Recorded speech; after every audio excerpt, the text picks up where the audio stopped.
In this video, ituturo ko po sa inyo ang Honda nut. So at the end of the rope, gagawa po tayo ng overhand nut. So make a loop, ipapasok ko natin end of the rope sa ating loop. Ganyan. At around 6 inches, babalik po tayo dito. From the end of the rope, babalik tayo mga 6 inches, mga 6 to 7 inches. Gagawa po tayo ng another overhand nut. No? So make a loop, then ipapasok natin muli ang ating end of the rope dito sa ating ginawang overhand. Ayan. So hindi pa po tayo nagtatapos dyan, guys.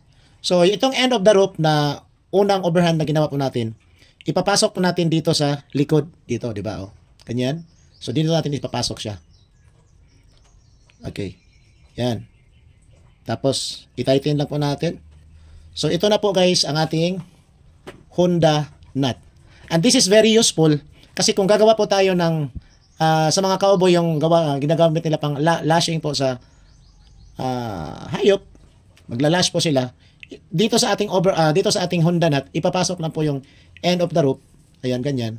So pwede na po siyang gagamitin natin pang huli ng hayop, especially sa mga cowboy. Ganyan, ganyan lang po yun.